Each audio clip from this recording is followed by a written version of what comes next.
Hello, my name is Jason, and today we're going to take a look at border coloring in SharpCloud.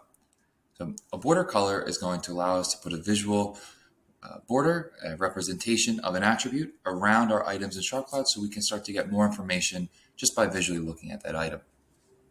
So if I look at this view here, I can see I have priority on my x-axis, and I actually can start to border color by that because the labels I can see do have a color associated with it for that list attribute.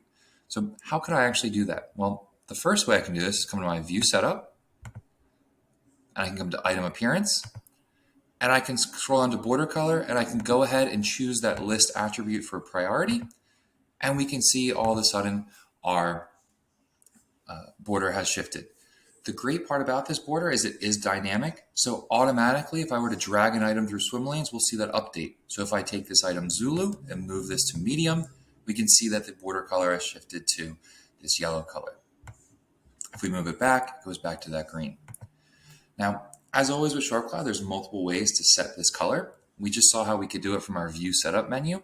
We could also do it if we're in create mode by just simply right-clicking on the view, coming to items, and then going to border color. And I have the option to remove that border, or I could border by a different attribute, maybe such as pipeline stage, and we'll start to see that shift. Now, where the border color really comes into play is if we start to border by an attribute that we're not necessarily displaying on the axis, but we want to be able to inform our users. So if I come to this view here, we can see that we have a pipeline view with our pipeline across the bottom, as well as our status here.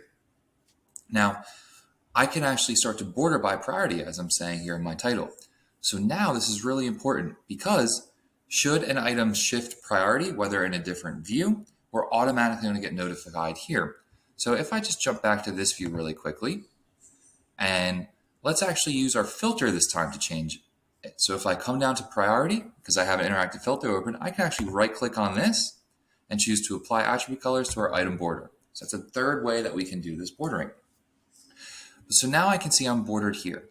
So if I quickly just jump back to this view and we look at something like Poseidon, I can see that that item is here in low priority. But all of a sudden, if I move this to high priority, I'm actually going to be able to see that right on that view where now I can see, yep, Poseidon has a high priority associated with it. So I'm able to get that information readily and dynamically as other users may be updating other attributes in different views or even different stories that we need to look at.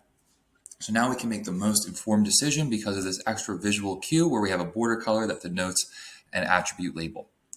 That's all we're going to cover today, but if you have any questions, please don't hesitate to reach out to the member of the team. Thank you very much.